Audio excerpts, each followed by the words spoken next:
Europa. In the land of Tyre and Sidon, Europa, daughter of King Agenor, was reared in the seclusion of her father's palace. Once at midnight, when mortals were visited by fanciful dreams which have a clear core of truth, heaven sent her a curious vision. It seemed to her that two continents, Asia and that which lies opposite, in the guise of a woman, were fighting to possess her. One of the women had a foreign air. The other, and this was Asia, looked and acted like one of Europe's own countrywomen, and claimed her warmly and vehemently, saying that it was she who had borne and nurtured this lovely child. But the strange woman clasped her in her strong arms like a stolen treasure and drew her away with her. The oddest part of the dream was that Europa did not resist her with any real force or purpose. "Come with me, little love," said the stranger. "I shall bring you to Zeus, the Aegis-bearer, for destiny has appointed you his beloved." Europa awoke. The blood pulsed madly in her temples, and she started up from her couch, for the vision of night had been as bright and distinct as the reality of day. For a long time she sat upright and motionless, staring into space with wide open eyes and still seeing the two women before her. At last her lips moved, and she asked herself in alarm, "What god has sent me this vision? What curious dream has beguiled me while I slept, safe in the house of my father? Who was the strange woman? What new yearning quickened my heart at sight of her? How lovingly she approached me, and even when she snatched me away, she looked at me with a mother's tender gaze. May the gods let my dream be for the best." Morning had come, and the fair light of day dispelled the darkness of her visions from Europa's spirits. She rose to busy herself with her usual girlish tasks and pleasures. Friends and companions of her own age gathered about her, the daughters of noble houses who attended her on her walks, at choral dances and the rites of offering. They came to conduct their young mistress to a meadow strewn with many flowers close by the sea, where the girls of that region assembled to delight in the mass of blooms and the sound of the surf lapping the shore. All the girls carried baskets, and Europa herself had one of gold, carved with shining scenes from the lives of the gods. It was the work of Hephaestus, and Poseidon the earth-shaker had given it to Libya in those long-ago days when he was courting her. It had passed from hand to hand until Agenor received it as an heirloom. Swinging this basket, which was more like a bride's finery than an article for everyday use, lovely Europa ran before her playmates onto the shoreland meadows bright with colour. The girls scattered with merry words and gay laughter, each to pluck those flowers that pleased her fancy. One broke the glistening narcissus, another the fragrant hyacinth, a third chose the fainter scented violet. Some preferred the spicy thyme, others the yellow crocus. So they ran here and there over the meadow. But Europa soon found what she was seeking. Taller than they, like the foam-born goddess of love amongst the graces, she stood among her friends, and held high in her hands a great bunch of glowing roses. When they had gathered all they wanted, the girls flung themselves down in the soft grass and began to plait wreaths, which later they would hang on green boughs as thank offerings to the nymphs of that place. But their pleasure in this dainty work was doomed to be short-lived, for of a sudden fate broke in upon Europa's carefree maidenhood, the fate the dream of the past night had shadowed forth. Zeus, son of Cronus, struck by the arrow of Aphrodite, who alone amongst the immortal gods could overcome the unconquerable father of the gods, was stirred by the beauty of young Europa. But because he feared the anger of jealous Hera and could hardly hope to tempt the girl's innocent spirit if he came in his own form, the god contrived a ruse. He assumed the shape of a bull, but no ordinary bull. Not like one that paces the common field, bends to the yoke, and draws the loaded wagon. He was great and splendid, with swelling neck and massive shoulders. His horns were slight and graceful as though a hand had wrought them, and more transparent than flawless jewels.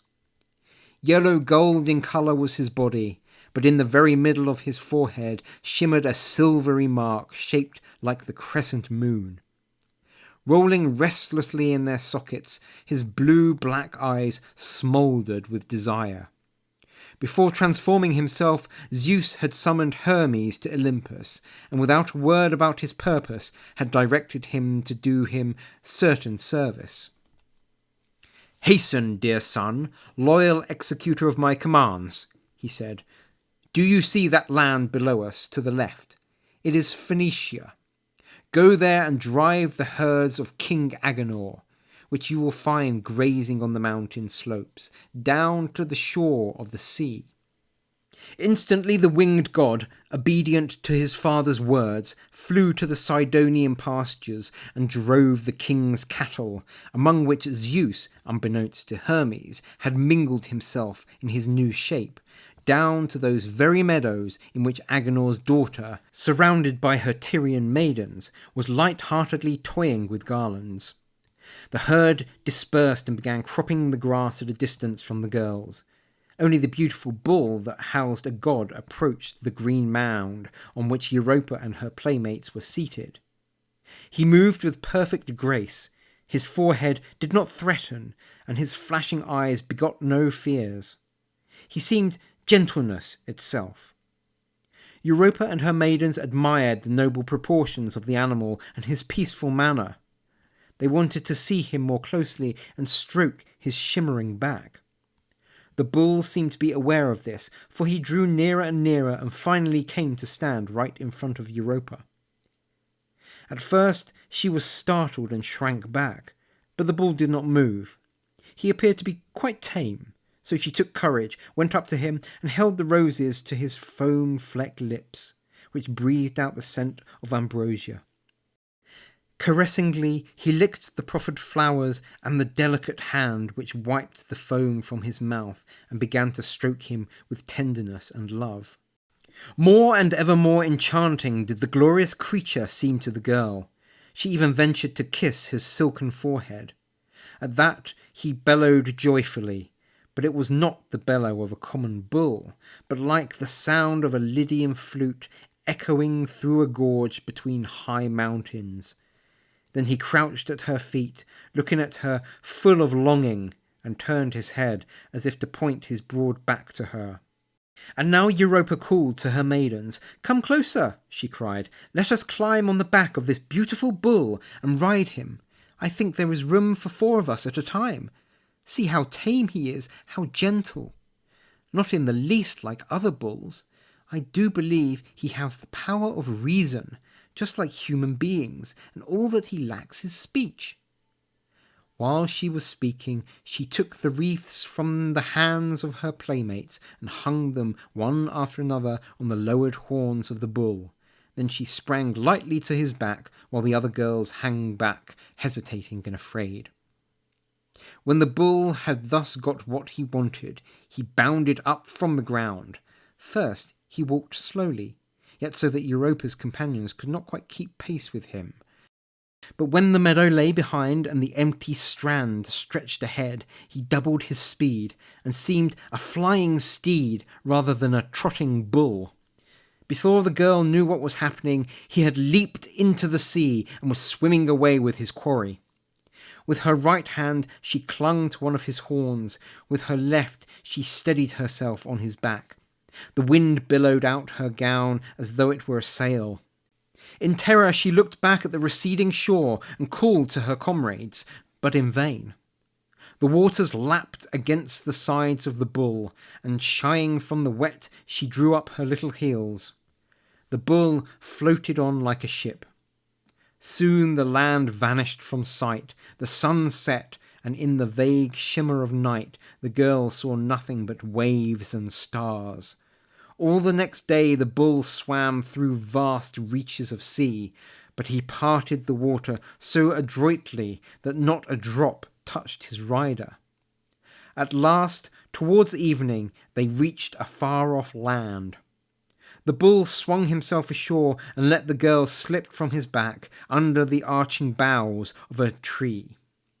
Then he vanished, and in his place stood a man, beautiful as the gods, who told her he was the ruler of the island to which she had come, the island of Crete, and that he would protect her if she consented to be his.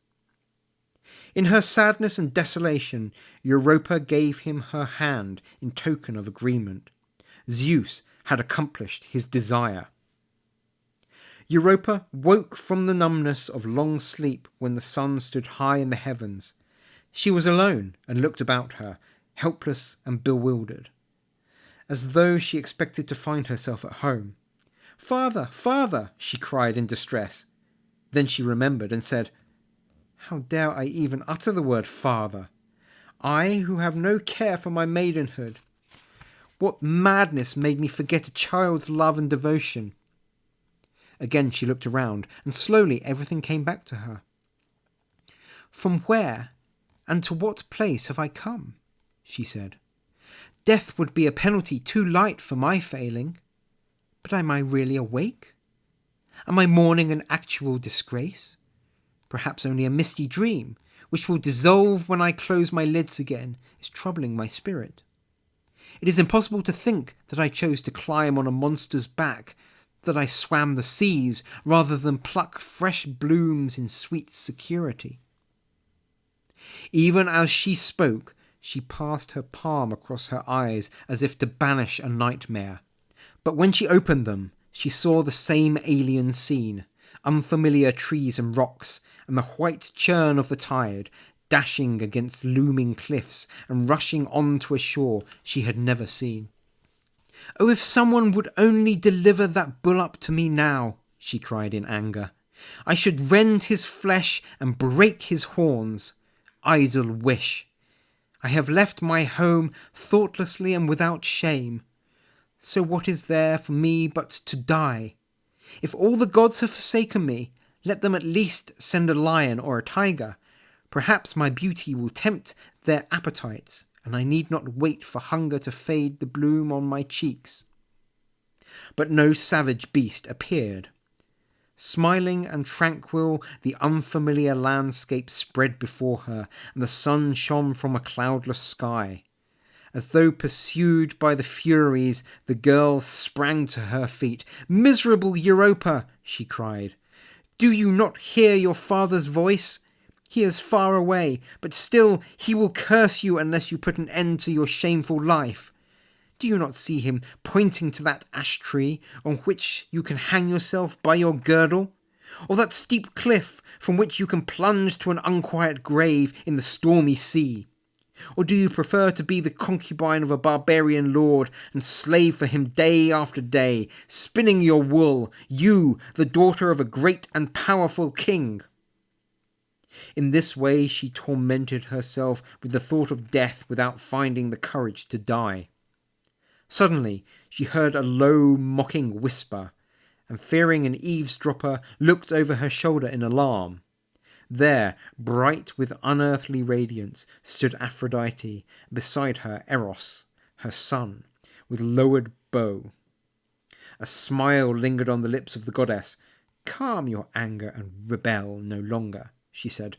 "The bull you loathe will come and hold out his horns so that you may break them. It is I who sent you the dream you have had in your father's house. Be comforted, Europa. You were carried off by a god. You are destined to be the mortal wife of Zeus the Unconquerable, and your name shall be immortal. For from this time on, the continent which received you shall be called Europe."